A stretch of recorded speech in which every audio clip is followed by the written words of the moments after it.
بلا تاخیر دعوت دینا داتا دی نگری شہر لاہور تو تشریف ہنائے سادے مہمان حضرت علامہ مولانا قاری محمد کاشف صاحب کہ آمین بارگاہ رسالت ہدیہ نات ہدیہ خطابت بارگاہ ولایت بارگاہ پنتن پاک پیش فرماویں داتا دی نگری شہر لاہور تو تشریف بنا سارے دور دے مہمان دی آمد تے زوردار نعرہ سنے سو نعرہ تکبیر الحمدللہ رب العالمین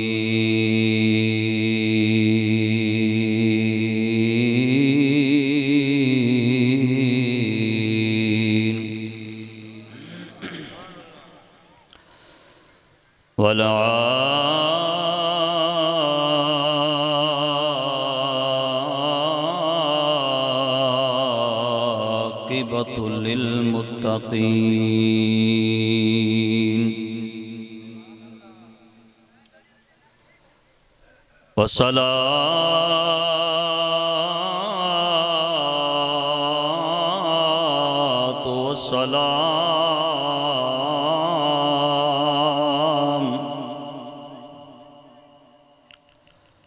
والصلاة والسلام على سید الانبیاء والمرسلین وعلى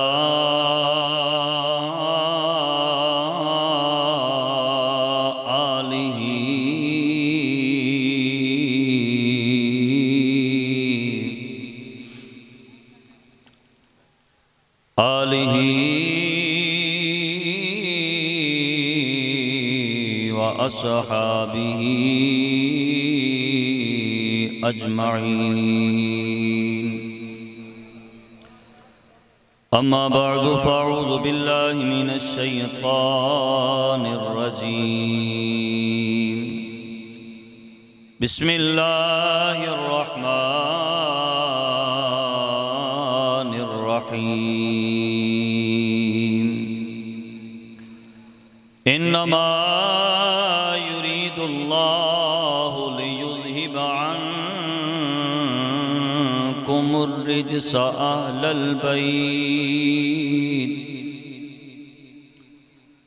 أهل البيت ويطهركم تطهيرا صدق اللہ العظیم وصدق رسوله النبی الکریم الامین نحن على ذلك لمن الشاہدین والشاکرین والحمد للہ رب العالمین یا صاحب الجمال ویا سید البشر من وجهك المنیر لقد نبیر القمر لا يمكن الثناء كما كان حقه بعد خدا بزرگ تو ہی قصہ مختصر امداد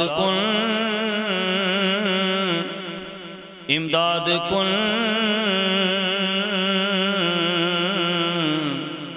از رنج و غم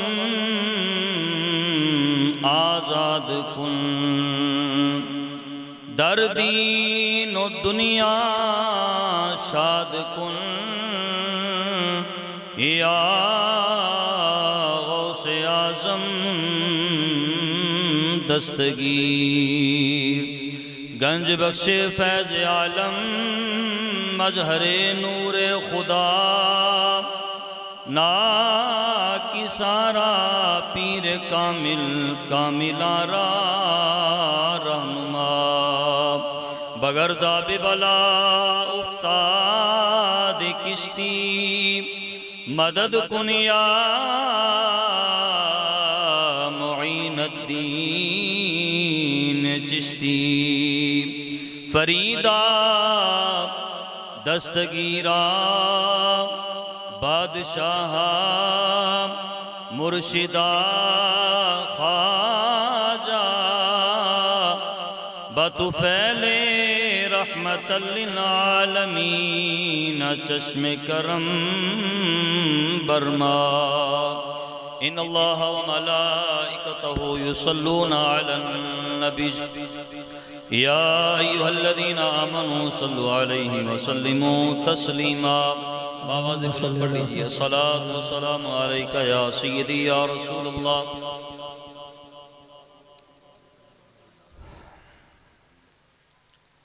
بڑے بعض لوگ بیٹھے ہوئے یار مجھ سے قبل علامہ صاحب خطاب بھی فرما چکے، نعت خوان احباب بھی آپ کے سامنے اپنا انتہا درجے کا زور آزما چکے، لیکن شاید آپ کا یا سننے کا ذوق نہیں، یا آپ چاہتے ہیں کہ بس دعائے خیر ہو اور لنگر کی طرف بندہ چلا جائے. ذکر حسین کی محفل ہے اور میں نے قرآن کی آیت پڑھی ہے اور آیت کریمہ میں حکم بھی یہ آیا ہے اللہ اس کے ملائکہ میرے نبی کی ذات پر درود پڑھتے ہیں، اور اگلا حکم اللہ تعالیٰ نے ایمان والوں کو دیا. اب جس بندے کے دل کے اندر ایمان ہوگا وہ تو پڑھے گا درود، اور جس کے سینے کے اندر ایمان کی دولت موجود نہیں، جس کا عقیدہ نہیں، جس کا ایمان نہیں، اور جس کا یہ نظریہ ہی نہیں کہ ہم یہاں سے درود پڑھتے ہیں اور مدینے والے ہمارا درود سماعت فرماتے ہیں. اگر تو عقیدہ ہے تو پھر ایک مرتبہ پڑھ لیجئے صلاۃ و سلام علیکہ یا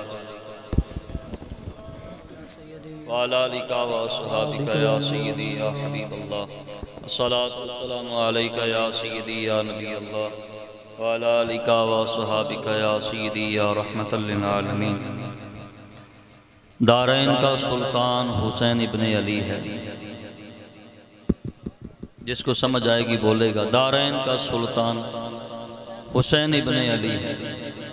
بھئی میں معذرت کے ساتھ ایک مرتبہ ریکویسٹ کروں گا، یہ جو آگے جگہ ہے نا خالی، میں نے تو زبیر صاحب سے پہلے بھی کہا تھا کہ یہ ماحول ٹھیک نہیں ہے، ایک تو اونچا ماحول ٹھیک نہیں ہے اور اتنا فاصلہ بھی درست نہیں، نہ مجھے گفتگو کرنے کا مزہ آئے گا نہ آپ کو سننے کا آئے گا. اگر کچھ سننا چاہتے ہیں بھئی بات یہ ہے کہ میں سریلا مولوی نہیں، میں سادہ بات کرنے کا عادی ہوں اور قرآن حدیث سے بات کرنے کا عادی ہوں، تو اس لیے چونکہ میں نے چند باتیں آپ سے کرنی ہیں، کوئی میں مہمان نہیں، میں آپ اپنے علاقے کا بندہ، میں کوئی لاہور کا خطیب نہیں، میں اسی شاہپور کا رہنے والا ہوں، اور چند باتیں آپ احباب سے بس قرآن کی صورت میں کرنی ہے، اور اس کے لیے ضروری ہے کہ آپ تھوڑا تھوڑا جو ہے نا یہ بچے آگے بیٹھے ہیں تو یہ فاصلہ ختم کریں، بڑے افراد جو ہیں آپ ذرا آگے آئیں، مہربانی ہوگی آپ. کوئی بات نہیں، تکلیف کر لیں، کوئی بات نہیں، کچھ نہیں ہوتا. یہ جگہ فل ہوگی تو میں کوئی گفتگو شروع کروں گا، ویسے گفتگو کرنے کا نہ مجھے مزہ آئے گا نہ آپ کو سننے کا مزہ آئے گا. اس جگہ کو پورا کریں، یہ کوئی ضروری نہیں ہے، یہاں کسی اور چودھری نے نہیں آگے بیٹھا. آگے آ جائیں، آگے آ جائیں، کوئی مسئلہ نہیں.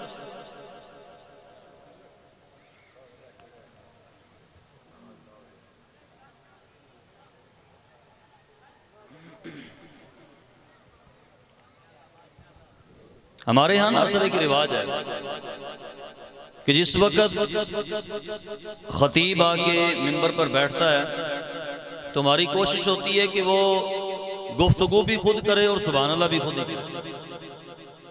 یہ ہوتا ہے عمومی طور پہ ایسے خطیب کے ساتھ سلوک کیا جائے. بہرحال ذکر حسین کی محفل ہے اور ذکر اہل بیت کی محفل ہے. میں عرض کر رہا تھا کہ بلا دارین کا سلطان حسین ابن علی ہے. جس بندے کا عقیدہ ہے وہ ذرا ایک مرتبہ بولے دارین کا سلطان حسین ابن علی ہے. ایک بولتا قرآن حسین ابن علی. مانتے ہیں بھئی دارین کا سلطان جس کا عقیدہ تھا بھی یزید اگر زندہ باد ہے تو اس سے میری گفتگو نہیں. جس نے حسین کو سلطان مانا ہے آج بھی مانتا ہے قیامت تک مانے گا. اور جس کا عقیدہ ہے حسین کل بھی زندہ باد تھا، حسین آج بھی زندہ باد ہے، وہ میرے ہر جملے کے بعد وہ سمجھے گا اور بولے گا دارین کا سلطان حسین ابن علی ہے۔ ایک بولتا قرآن حسین ابن علی ہے، اور مانا کہ مسلمان کی پہچان ہے کلمہ، پر اس کلمے کی پہچان حسین ابن علی ہے، اس کلمے کی پہچان۔ اللہ وحدہ لا شریک کی حمد و ثنا، حضور سرور کائنات، مفخر موجودات، زینت بزم کائنات، دستگیر جہاں، غم گسار زمان، سید سروراں حامی بے کساں، قائد المرسلین، رحمت للعالمین، احمد مجتبی حضرت سیدنا محمد مصطفیٰ صلی اللہ تعالیٰ علیہ وآلہ وسلم کی بارگاہ بے کس پناہ میں ہدیہ درود و سلام عقیدت و محبت کے ساتھ پیش کرنے کے بعد نہایت ہی واجب الاحترام اسٹیج کی زینت میرے بزرگ اور خصوصیت کے ساتھ جناب محترم سید غلام فرید شاہ صاحب دامت برکاتہم العالیہ، اور آپ کے ساتھ ساتھ محترم ماسٹر محمد تاج صاحب اور محترم جناب محمد نجم الدین صاحب، اور جتنے بھی میرے علاقے سے تعلق رکھنے والے افراد اس محفل پاک میں تشریف لائے ہیں۔ اللہ تعالیٰ کی بارگاہ میں دعا ہے کہ رب ذوالجلال ہم تمام کی حاضری اپنی بارگاہ میں شرف قبولیت عطا فرمائے۔ جن دوستوں نے محفل پاک کا اہتمام کیا، اللہ تعالیٰ قیامت والدن ان تمام دوستوں کو اہل بیت اطہار کی سنگت نصیب فرمائے۔ حضرات گرامی قدر، کوئی لمبی چوڑی تمہید نہیں، بلا تاخیر میں اپنی گفتگو کو قرآن مجید برہان رشید سے شروع کرنا چاہتا ہوں۔ حضرات گرامی قدر، چونکہ آج کی جو محفل پاک ہے اس کا تعلق گھرانہ حسین سے ہے، اس کی نسبت امام علی مقام کی ذات سے ہے، اور اسی لیے قرآن مجید برہان رشید کی بڑی ہی مشہور و معروف آیت کریمہ میں نے آپ احباب کے سامنے پڑھی ہے۔ بارہا آپ نے اس آیت کو سنا بھی ہوگا، لیکن جس انداز سے میں اس آیت کو سمجھانا چاہتا ہوں، امید ہے کہ اس سے پہلے آپ نے اس کو کبھی نہیں سنا ہوگا۔ اصل چیز یہ ہے، اہل بیت اطہار نے جس مقصد کے لیے قربانی پیش کی، کربلا کا اتنا بڑا جو مارکا جو لگا ہے، اس کے پیچھے اصل مقصد کیا تھا وہ سمجھنا ضروری ہے۔ فضائل ہم اس کے قائل ہیں، سنتے بھی ہیں، سناتے بھی ہیں، لیکن محفل پاک میں آ جانا، فضائل سن کے چلے جانا، یہ کوئی بات نہیں ہے۔ بات اصل وہ ہے کہ جس مقصد کو امام علی مقام امام حسین رضی اللہ تعالیٰ عنہ لے کے آپ کربلا چلے تھے،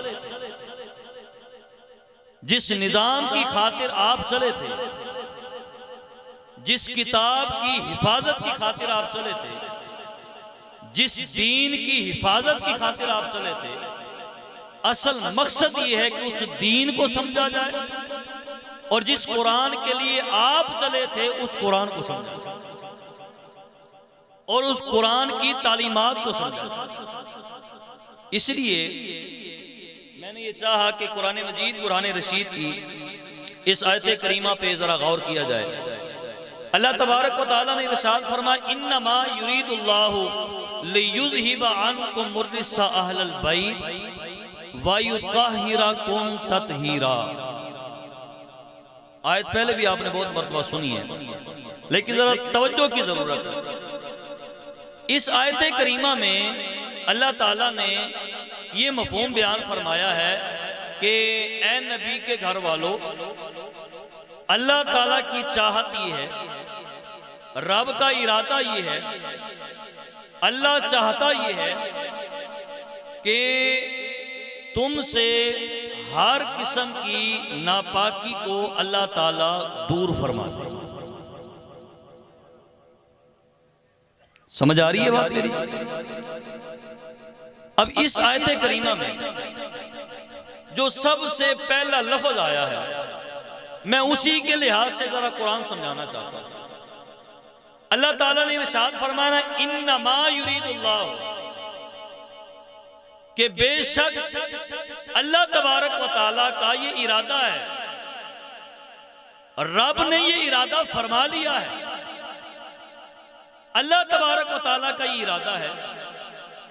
اس آیت کے شروع میں ایک لفظ آیا ہے جس کو کہتے ہیں انما۔ کون سا لفظ ہے؟ بولیں گے ذرا، کون سا لفظ ہے؟ انما۔ اب یہاں پہ یہ جو لفظ انما آیا ہے اس کا کوئی نہ کوئی مقصد ہے۔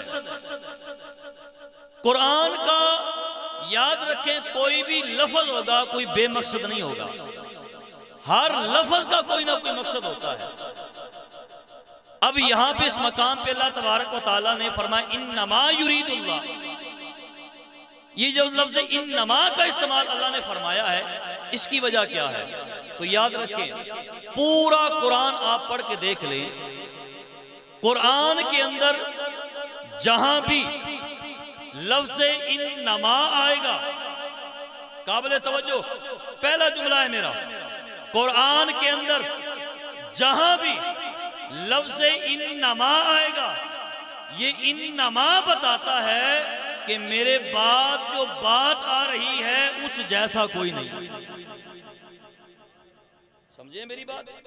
ابھی بھی آپ کو بات بھی سمجھ نہیں آئی، ایسے اور واضح کروں گا انشاءاللہ۔ میں نے عرض کیا ہے کہ قرآن میں یہ قرآن کا اسلوب یہ ہے کہ قرآن میں جہاں بھی لفظ انما آئے گا، جیسے یہاں انما یرید اللہ، تو قرآن میں جہاں بھی لفظ انما آئے گا یہ انما بتاتا ہے کہ میرے بعد جو بات آ رہی ہے اس بات جیسی اور بات کوئی نہیں۔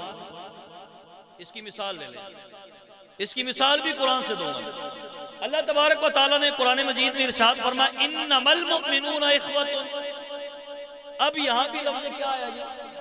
انما آیا ہے۔ اب یہاں مطلب کیا ہے؟ مومن آپس میں کیا ہیں جی؟ بھائی بھائی ہیں۔ اب یہاں پہ لفظ جو انما آیا ہے یہ بتا رہا ہے لوگوں کائنات میں بھائی اور بھی ہیں لیکن مومن جیسا بھائی، ابھی بھی بات میں اور واضح کروں گا، ابھی اور قرآن سے کروں گا۔ قرآن مجید کا اور مقام پڑھ لیں، سورہ المائدہ میں ارشاد ہوا انما ولیکم اللہ ورسولہ والذین آمنوا الذین یقیمون الصلاۃ ویؤتون الزکاۃ وہم راکعون۔ اب یہاں پہ بھی لفظ انما آیا ہے، بور نہیں ہونا، میں بڑے واضح کر رہا ہوں آپ کے سامنے، اور میں نعرہ تکبیر، نعرہ رسالت، نعرہ خلافت، نعرہ حیدری، علماء حق اہل سنت۔ آج کی اس بابرکت محفل میں حضرت علامہ مولانا محمد اکرام سعیدی صاحب آپ مظفر گڑھ سے تشریف لائے، میں اپنی طرف سے انتظامیہ کی طرف سے انہیں خوش آمدید پیش کرتا ہوں۔ ماشاءاللہ۔ تو حضرات جی وقار، میں عرض کر رہا تھا کہ قرآن مجید کا یہ اسلوب ہے، قرآن میں جہاں بھی لفظ انما آتا ہے یہ اس بات کی گواہی دینے کے لیے آتا ہے کہ لوگوں میرے بعد جو حکم آ رہا ہے اس حکم جیسا اور حکم کوئی نہیں۔ اب اس کی مثال ایک اور دوں گا میں آپ کو، انما ولیکم اللہ ورسولہ والذین آمنوا الذین یقیمون الصلاۃ ویؤتون الزکاۃ وہم راکعون۔ یہاں پہ لفظ انما بتا رہا ہے کہ دنیا میں ولی اور بھی ہیں لیکن اللہ جیسا ولی بھی کوئی نہیں ہے، محمد مصطفیٰ جیسا۔ ایک اور مثال لے لیں، فرمایا ان الذین یبایعونک انما یبایعون اللہ ید اللہ فوق ایدیہم۔ بیعت عثمان ہوئی نا، جس وقت بیعت رضوان کا موقع آیا، آقا علیہ السلام نے صحابہ کو اکٹھا کیا، جماعت صحابہ کو اکٹھا فرما کے حضور نے صحابہ سے بیعت لی، اور بیعت لینے کے بعد آقا علیہ السلام نے فرمایا صحابہ عثمان موجود تو نہیں نا، لیکن حضور نے حضرت عثمان کے ہاتھ کو اپنا ہاتھ بنایا اور اپنے ہاتھ کو حضرت عثمان کا ہاتھ کہہ کر حضور نے فرمایا یہ عثمان کا ہاتھ ہے، اور حضرت عثمان کی طرف سے حضور نے اپنی بیعت لی ہے اور یہاں پہ اپنے ہاتھ کو عثمان کا ہاتھ بنایا ہے۔ اور قرآن کہتا ہے ان الذین یبایعونک انما یبایعون اللہ ید اللہ فوق ایدیہم، یہاں پہ بھی لفظ انما بتاتا ہے لوگوں بیعت اور بھی ہوتی رہتی ہے، لیکن جو بیعت مصطفیٰ کی بیعت ہے ویسی بیعت اور کوئی نہیں۔ اس کی ایک اور مثال ہے، قرآن مجید قرآن رشید میں حضرت مریم سلام اللہ علیہ کا تذکرہ آتا ہے۔ اللہ ارشاد فرماتا ہے کہ قال انما انا رسول ربک لاہب لک غلاما زکیہ۔ حکم یہ ہے کہ حضرت مریم کے پاس حضرت سیدنا جبریل امین علیہ السلام آپ تشریف لے کے آئے۔ کون آئے جی؟ حضرت جبریل۔ اب جناب جبریل جو ہے یہ ملائکہ میں سردار ہے، یہ ملائکہ میں سب سے اعلیٰ ہے، اور جماعت ملائکہ کے اندر حضرت جبریل جیسا کوئی نہیں ہے۔ لیکن جس وقت حضرت جبریل کا تذکرہ قرآن میں آیا تو فرمایا قال انما انا رسول ربک لاہب لک غلاما زکیہ۔ اب یہاں پہ لفظ انما بتاتا ہے کہ لوگوں جماعت ملائکہ میں فرشتے اور بھی ہیں لیکن حضرت جبریل جیسا کوئی نہیں ہے۔ تو میری بات کرنے کا مقصد یہ ہے بھئی قرآن میں جہاں بھی لفظ انما آتا ہے تو یہ بتاتا ہے کہ جیسا میں ہوں میرے بعد آنے والا جو حکم ہے ویسا کوئی نہیں ہے۔ اس لیے فرمایا انما یرید اللہ لیذھب عنکم الرجس اہل البیت ویطہرکم تطہیرا۔ فرمایا یہ لفظ انما بتاتا ہے لوگوں کائنات میں گھرانے اور بھی ہیں لیکن حسین کے گھرانے جیسا گھرانہ کوئی نہیں۔ یہ قرآن نے ہمیں پہلا لفظ بتایا، تو یہ کون سا تھا لفظ انما؟ اگلا لفظ آتا جی یرید۔ کیا لفظ ہے جی؟ دو لفظ تو پڑھ لینا یار، میں قرآن سے عرض کرنا چاہتا ہوں۔ دوسرا لفظ کیا ہے جی؟ یرید اللہ۔ مطلب کیا ہے؟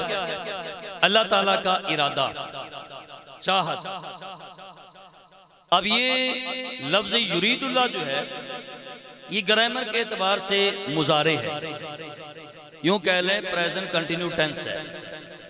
اس کا مطلب اب یہ نہیں بنے گا کہ کبھی کبھی جو ہے اللہ کا ارادہ ہوا تھا یا رب نے کبھی چاہا تھا اور اللہ نے کبھی ارادہ کیا تھا کہ میں اہل بیت کو پاک کروں گا، یہ ہرگز مطلب نہیں ہے، بلکہ اس کا مطلب یہ کہ اللہ کا اب بھی ارادہ ہے، اللہ اب بھی چاہتا ہے۔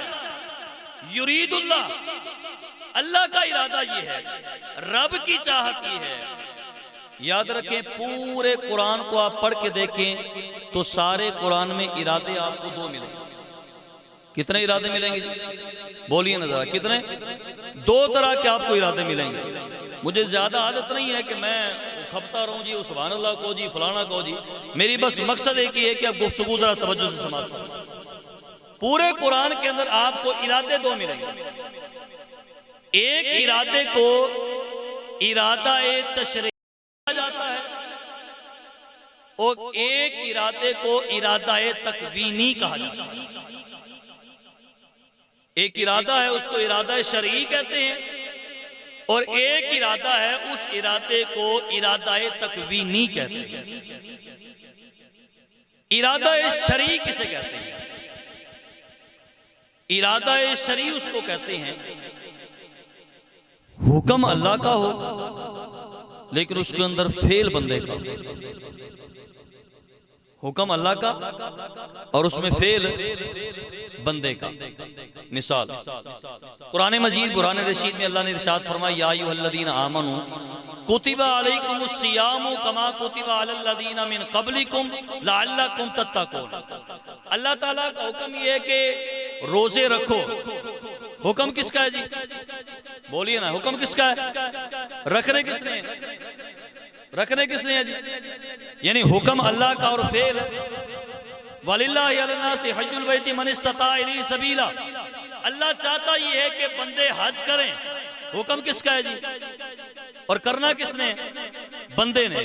اللہ ارشاد فرماتا ہے اقیموا الصلاۃ وآتوا الزکاۃ، نماز قائم کرو زکوٰۃ ادا کرو۔ نماز پڑھنے کا حکم کس کا ہے جی؟ پڑھنی کس نے ہے؟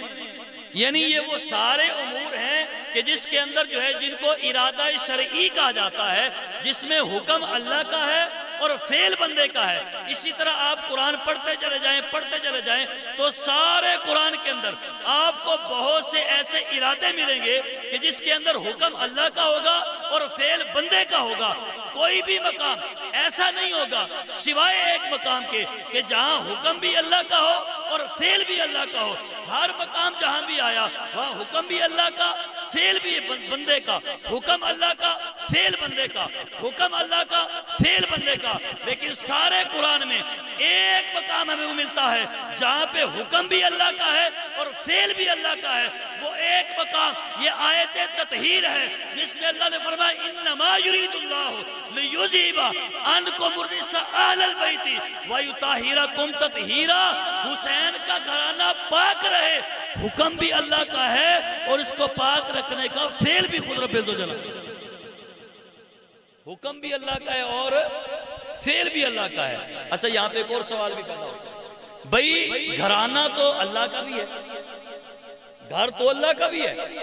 جب اپنے گھر کی باری آئی تو اللہ نے ارشاد فرمایا حضرت ابراہیم علیہ السلام سے، حضرت اسماعیل علیہ السلام سے، وَعِدْنَا إِلَىٰ إِبْرَاهِيمَ وَإِسْمَاعِيلَ أَن طَهِّرَ بَيْتِيَ لِلطَّائِفِينَ وَالْعَاكِفِينَ وَالرُّكَّعِ السُّجُودِ۔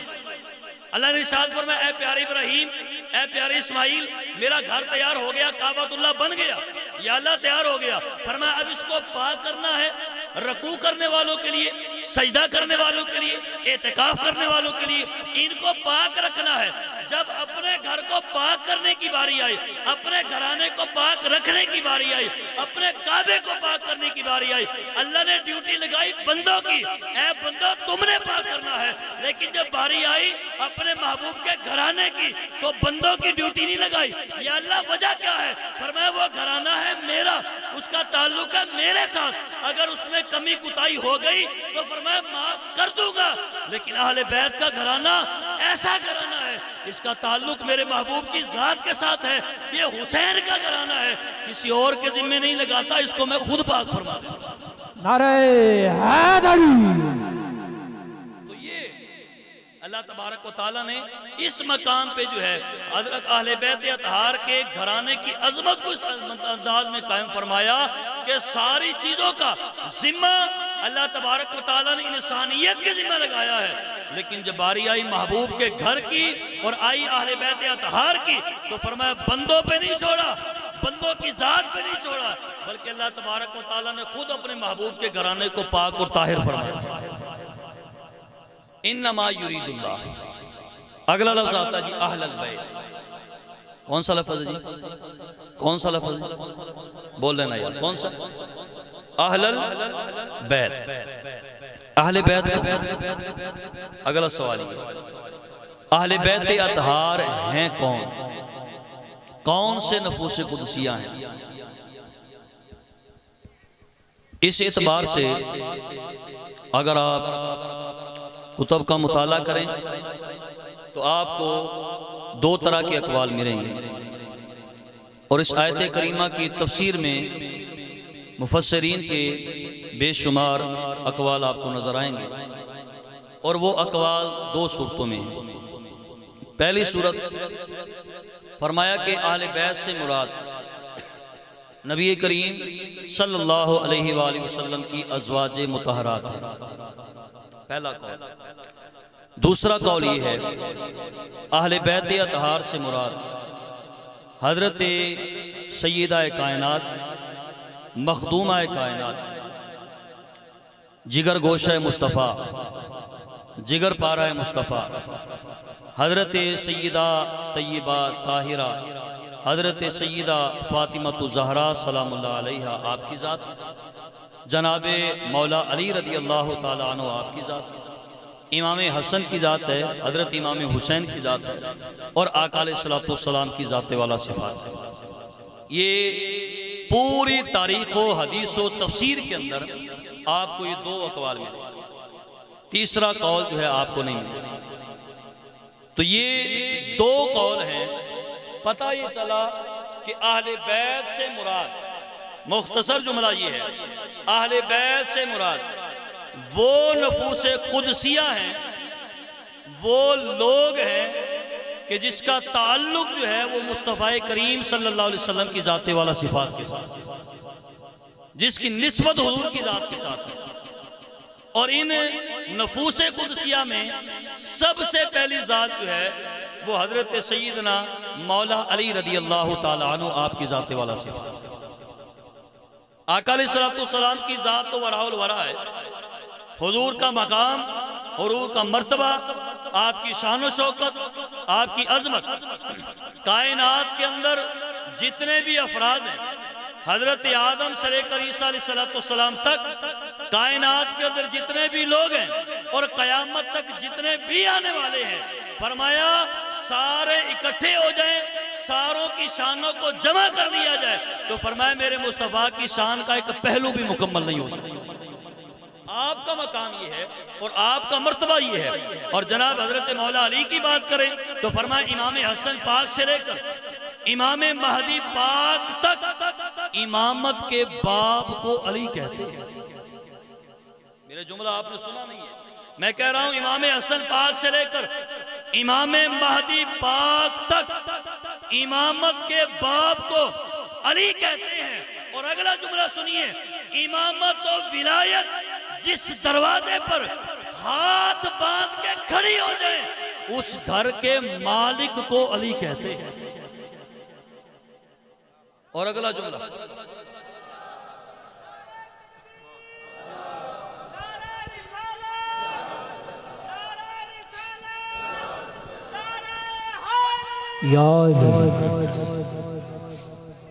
ساری کائنات میں اگر آپ دیکھیں تو ہر شے آپ کو اعلیٰ اور منفرد نظر آئے گی، لیکن فرمایا اس کائنات کے اندر کچھ نفوس قدسیہ، کچھ گھرانے ایسے ہیں کہ جن کو اللہ تبارک و تعالیٰ نے حضور کے صدقے ایسا مقام اور ایسا مرتبہ عطا فرمایا ہے۔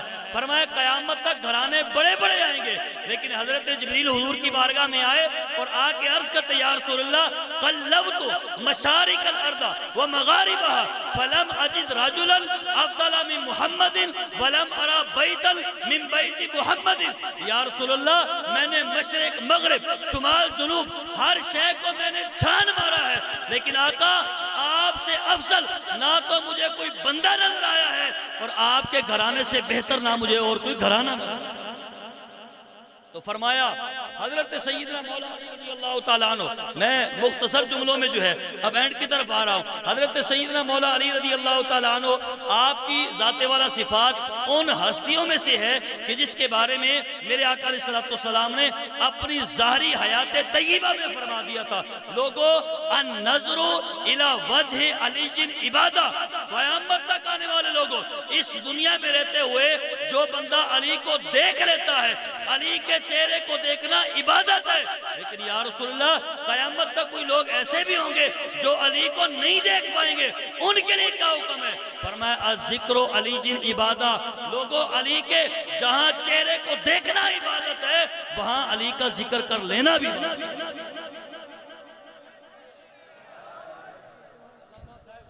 حضرات جی بتا آخری بات،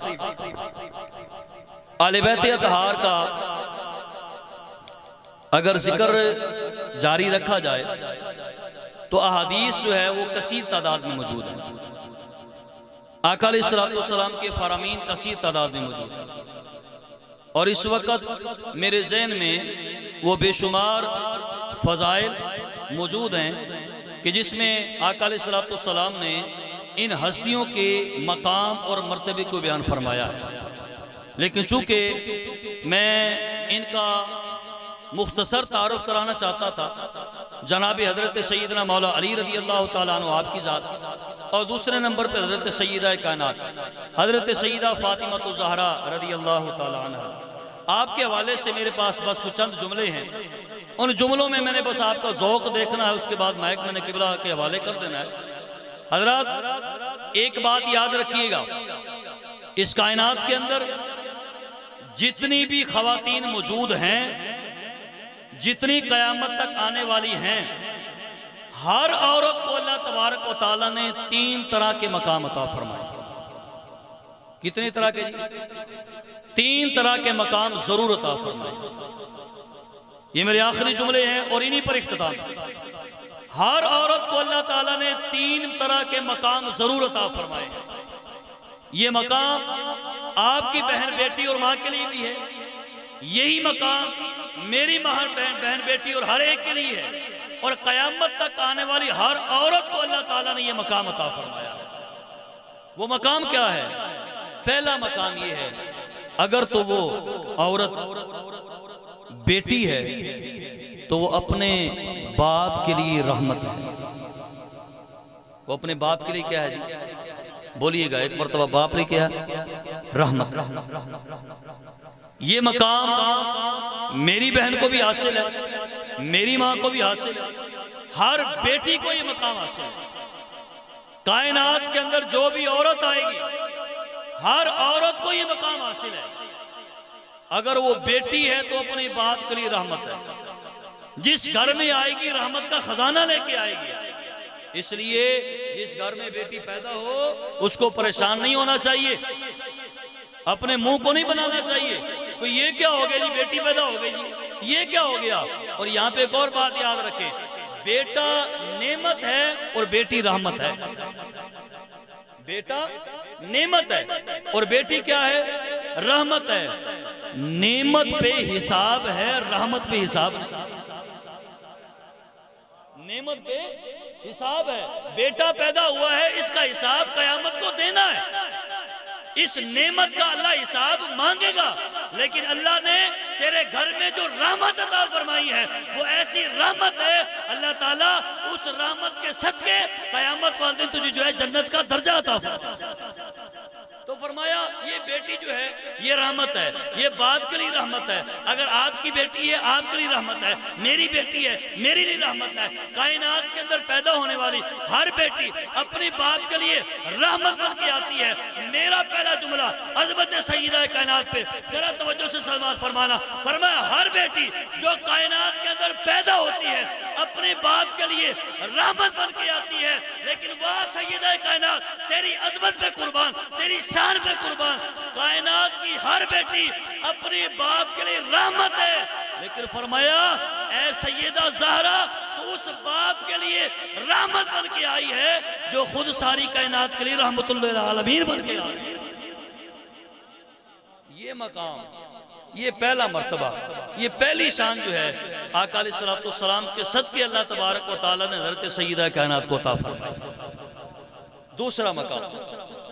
دوسرا مقام یہ ہے، اگر یہی عورت کسی کی بیوی بن جاتی ہے تو یہ اپنے شوہر کے ایمان کی محافظ ہے. اپنے شوہر کے ایمان کی کیا ہے جی؟ محافظ. جس وقت حضور کا یہ فرمان ہے کہ جس وقت انسان کی شادی ہو جاتی ہے، نکاح ہو جاتا ہے، تو نکاح کے ذریعے انسان کا آدھا ایمان مکمل ہو جاتا ہے. یہ حضور کا فرمان ہے. تو عورت جو ہوتی ہے وہ اپنے شوہر کے ایمان کی کیا ہوتی ہے جی؟ محافظ ہوتی ہے. ہر عورت اس کائنات میں پیدا ہونے والی ہر عورت اپنے شوہر کے ایمان کی محافظ ہے، اپنے شوہر کے ایمان کی محافظ بن کے آتی ہے، اور رہتی دنیا تک وہ اپنے شوہر کے ایمان کی حفاظت کرتی ہے. دوسرا جملہ عظمت سیدہ کائنات پہ سماعت فرمائے. فرمایا کائنات کے اندر آنے والی ہر عورت جو بھی آئے گی وہ اپنے شوہر کے ایمان کی محافظ بن کے آئے گی. لیکن فرمایا واہ سیدہ کائنات، تیری عظمت پہ قربان، تیری شان پہ قربان. فرمایا کائنات کی ہر عورت اپنے شوہر کی ایمان کی محافظ ہے، لیکن فرمایا فاطمہ تو اس شخص کے ایمان کی محافظ بن کے آئی ہے جس کو فرمایا اللہ تعالیٰ نے خود کل ایمان کا درجہ عطا فرمایا. علی کل ایمان ہے. جناب حضرت علی مرتضیٰ جو خود کل ایمان ہے، جو کل ایمان کی محافظ ہے، اس حفاظت کرنے والی کو حضرت سیدہ کائنات کہا. تیسرا جملہ اور آخری جملہ حضرت سیدہ کائنات رضی اللہ تعالیٰ عنہ آپ کی عظمت کے حوالے سے اس کائنات کے اندر قیامت تک پیدا ہونے والی جتنے بھی خواتین ہیں، آئی ہیں یا آنے والی ہیں، ہر عورت کو اللہ نے یہ مقام دیا ہے کہ اس کے قدموں کے نیچے اللہ تعالیٰ نے اس کی اولاد کی جنت کو رکھا ہے۔ الجنت تحت اقدام الامہات، جنت جو ہے وہ ماں کے قدموں کے نیچے ہے۔ یہ مقام قیامت تک ہر عورت کو اللہ نے عطا فرمایا ہے، ہر عورت کو اللہ نے یہ مقام دیا ہے، ہر ماں کو اللہ نے یہ مقام دیا ہے، ہر ماں کو اللہ تعالیٰ نے یہ مرتبہ ضرور عطا فرمایا ہے۔ اس کائنات میں آنے والی ہر عورت جب ماں بن جاتی ہے تو فرمایا اللہ نے اس کے قدموں کے نیچے اس کی اولاد کو جنت کر دیا، اس کی اولاد کی جنت اس کے قدموں کے نیچے ہے۔ فرمایا یہ مقام ہر عورت کے لیے موجود ہے، لیکن فرمایا اس مقام میں بھی اگر دیکھا جائے تو حضرت سیدہ کائنات سب سے الگ نظر آتی ہیں، سب سے تھلگ نظر آتی ہے۔ وہ کیسے؟ فرمایا مقام یہ ہے، مرتبہ یہ ہے، سب کے اندر شان جدا یہ ہے۔ فرمایا کائنات کی ہر عورت وہ اس کو یہ مقام حاصل ہے، اس کے قدموں کے نیچے اس کی اولاد کی جنت کو رکھ دیا گیا ہے۔ لیکن فرمایا اے فاطمہ تیرا مقام اور مرتبہ یہ ہے، فرمایا تیرے قدموں کے نیچے ان شہزادوں کی جنت رکھی گئی ہے جن کے بارے میں حضور نے خود فرمایا ہے الحسن والحسین سیدہ شباب اہل الجنہ۔ فرمایا جو خود جنتی نوجوانوں کے سردار ہیں ان سرداروں کی جنت سیدہ کائنات تیرے قدموں میں ہونے والی ہے، ان کا مقام۔ یا الہ۔ تو حضرات ذی وقار آل بیت اطہار کا مقام اور مرتبہ جس جہت سے جس لحاظ سے بھی دیکھا جائے وہ منفرد اور اعلیٰ نظر آتا ہے، یہ ان کی شان ہے، یہ ان کی عظمت ہے۔ اب ہمارے لیے حکم یہ ہے، پہلی بات یہ تھی کہ ان کی فضیلت کیا ہے، آیت کریمہ کا حکم کیا ہے وہ میں نے بیان کیا۔ دوسرا یہ ہے اللہ تبارک و تعالیٰ نے اس گھرانے کو پاک رکھا ہے۔ تیسری بات یہ ہے کہ یہ جو نفوس قدسیہ ہیں ان میں سے ہر ایک شان والا ہے، ان کی فضیلت زیادہ ہے، ان کا مقام زیادہ ہے۔ تیسری بات کیا ہے وہ ہمارے لیے ہے کہ اب ہمارے لیے حکم کیا ہے، ہمیں کیا کرنا چاہیے۔ قرآن نے بھی حکم بیان کر دیا، آقا علیہ السلام نے بھی حکم بیان کر دیا۔ اب ہمارے لیے کیا ہے؟ ہمارے لیے قرآن کہتا ہے قُلْ لَا أَسْأَلُكُمْ عَلَيْهِ أَجْرًا إِلَّا الْمَوَدَّةَ فِي الْقُرْبِ۔ ہمارے لیے حکم یہ ہے، فرمایا کہ لوگوں یہ جو نفوس قدسیہ ہیں اب ان لوگوں سے تم لوگوں نے پیار کرنا ہے، ان سے محبت کرنی ہے۔ ملے گا کیا؟ آقا علیہ السلام نے فرمایا یا ایھا الناس انی تارکن، اور ایک روایت میں آتا ہے یا ایھا الناس انی ترکت فیکم الثقلین، لوگوں میں تمہارے درمیان دو بھاری چیزیں چھوڑ کے جا رہا ہوں، ان میں سے ایک میری اہل بیت ہے اور دوسرا قرآن۔ فرمایا دو چیزیں چھوڑ کے جا رہا ہوں۔ آقا فائدہ کیا ہوگا؟ فرمایا ان ترک تمسک تم لن تدلوا من بعدی، فرمایا جب تک ان کا دامن تھام کے رکھو گے قیامت تک تم لوگ کبھی گمراہ نہیں ہو سکتے۔ بس ان کا دامن تھام کے رکھنا ہے، ان کو نہیں چھوڑنا، ان سے محبت کرنی ہے۔ آقا محبت کرنے سے ملے گا کیا؟ فرمایا من احب حسینا فقد احبنی ومن احبنی فقد احب اللہ۔ فرمایا جس بندے نے حسین سے محبت کی اس نے مجھ سے محبت کی، اور فرمایا جس نے مجھ سے محبت کی اس نے اپنے خدا سے وہ خدا سے محبت کرتا ہے۔ یہ ان سے پیار کا مقام ہے۔ اچھا یہ تو ہو گیا نا ان سے محبت کرنے کا حال۔ اب کوئی بندہ ان سے پیار نہیں بھی تو کرتا، کچھ ایسا وائرس بھی تو موجود ہے نا درمیان میں، کوئی بیماریاں ایسی بھی تو ہیں نا، کوئی ایسے بھی قطعی نسل بھی لوگ موجود ہیں کہ جن کی فطرت میں جن کے نطفے میں یہ چیز شامل ہے کہ اہل بیت اطہار کے مقام کو تو ماننا نہیں، مرتبے کو ماننا نہیں۔ ان کے لیے کیا حکم ہے؟ ان کے لیے امام بخاری رحمۃ اللہ تعالیٰ علیہ ان کے استاد حضرت امام حاکم رحمۃ اللہ تعالیٰ علیہ انہوں نے مستدرک للحاکم کے اندر ایک ایسی زبردست قسم کی حدیث کو نقل کیا ہے نا، آپ سنیں گے تو حیران ہو جائیں گے۔ آقا علیہ السلام نے فرمایا ایک ایک جملہ قابل ہو جائے۔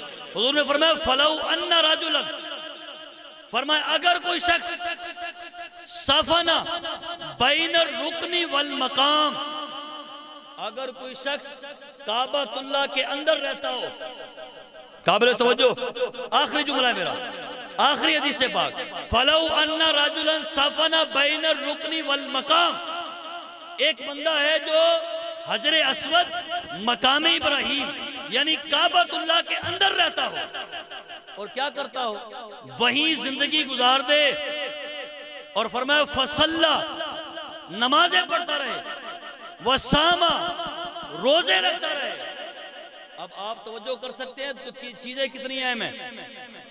ساری کائنات کے گھرانوں میں سب سے افضل گھرانہ ہے کعبۃ اللہ. حضور نے فرمایا ساری زندگی وہاں گزار دے اور ویلا نہیں، خالی نہیں، فصلہ نماز پڑھتا رہے، ساری زندگی نماز پڑھتا رہے، وسامہ اور روزے بھی رکھتا رہے. اب گھرانوں میں سب سے افضل گھرانہ کعبۃ اللہ ہے، اور عبادتوں میں سب سے افضل عبادت جو ہے وہ نماز ہے. فرمایا بندہ گھرانہ بھی سب سے اعلیٰ ہو اور فرمایا عبادت بھی سب سے اعلیٰ ہو، کعبے کے اندر نماز بھی پڑھتا رہے، روزے بھی رکھتا رہے، اور اسی حالت میں وہ بندہ مر جائے، اور حالت کیا ہو؟ فرمایا وَهُوَ مُبْغِضٌ لِآلِ محمد.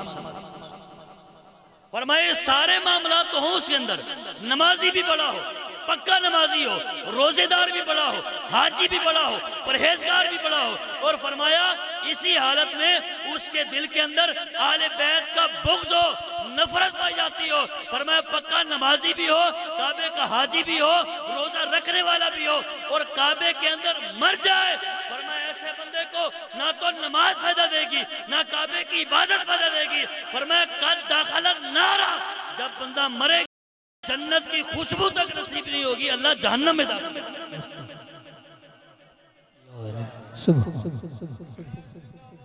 تو یہ مقام حضرات میں نے کچھ 4 سٹیپ اس کے بنائے ہیں. ایک مقام کا ہے، ایک مرتبے کا ہے، اور اگلا مقام جو ہے حضور کا حکم کیا ہے ہمارے لیے، ہم نے محبت کرنی ہے، اور جو بندہ محبت نہیں کرتا اس کے لیے حکم کیا ہے اس کو بھی میں نے آپ کے سامنے اس حدیث کی روشنی کے اندر واضح فرمایا. اللہ تبارک و تعالیٰ کی بارگاہ میں دعا ہے کہ رب ذوالجلال ہم سب کو اہل بیت اطہار کے مقام کو، ان کے مرتبے کو سمجھنے کی اللہ تعالیٰ توفیق عطا فرمائے، اور اپنے آپ کو اس معاملے میں تیار رکھا کریں. یہ ہمارا مقصد فقط جلسے جلوس کرنا نہیں ہے. حضرت امام علی مقام امام حسین رضی اللہ تعالیٰ عنہ آپ کے مقصد کو سمجھنا ہے. اگر آپ چاہتے ہیں نا کہ حضرت امام علی مقام کے ہم مقصد کو سمجھیں تو سب سے پہلے ضروری یہ ہے کہ اپنی مسجدوں کو آباد کریں. سب سے پہلے ضروری ہے مسجد آباد کریں، قرآن کی تلاوت کو جاری رکھیں. اگر ہم نے قرآن کے دامن کو چھوڑ دیا، مسجد کے دامن کو چھوڑ دیا، تو ساری زندگی جو ہے آپ حسین حسین کرتے رہیں، کوئی فائدہ نہیں. یہ میں آپ کو نسخے کی بات کر رہا ہوں. ساری زندگی حسین حسین کرتے رہے اور مسجد کے قریب نہ جائیں. اور جو امام حسین کا مقصد تھا، مجھے ایک بات بتائیں، کیا یزید جو تھا، یزید پلید، کیا وہ نمازیں نہیں پڑھتا تھا؟ بولے نا یار، پڑھتا تھا نا، مسلمان تھا ظاہری طور پر، سب کچھ نظر آتا تھا. لیکن کیا تھا؟ آقا علیہ السلام نے جو دین دیا تھا نا، قرآن کی جو تعلیم دی تھی، اس تعلیم کی مخالفت کرتا تھا. جس وقت سب سے پہلے ولید نے حضرت امام علی مقام امام حسین کو کہا تھا کہ بیعت قبول کر لو، تو آپ نے کیا جواب دیا تھا؟ آپ نے فرمایا تھا ولید تجھے پتہ نہیں یزید شرابی ہے، تجھے پتہ نہیں وہ فاسق ہے، تجھے پتہ نہیں کہ اس کے معاملات ٹھیک نہیں ہیں، شریعت کی خلاف ورزی کرتا ہے، شریعت کا پاسدار نہیں ہے. آپ نے جتنے بھی جملے بولے ہیں وہ سارے کے سارے نان مصطفیٰ کے دین کو بچانے کے لیے بولے ہیں. سب جو ہے وہ دین مصطفیٰ کی خاطر تھے، وہ قرآن کی تعلیم کو لاگو کرنے کے لیے تھے. آج ہمارے اندر وہ شاید تو موجود نہیں، اور بڑے بڑے جلسے جلوس کر کے ہم کہیں کہ ہم محب حسین ہیں. ایسی کوئی بات نہیں. اگر حسین سے محبت کا دعویٰ ہے تو تعلیمات حسین پہ عمل کریں، تعلیمات اہل بیت اطہار پہ عمل کریں. اللہ تبارک و تعالیٰ کی بارگاہ میں دعا ہے رب ذوالجلال ہم سب کو عمل کی توفیق عطا فرمائے. آخر دعوانا الحمدللہ رب العالمین.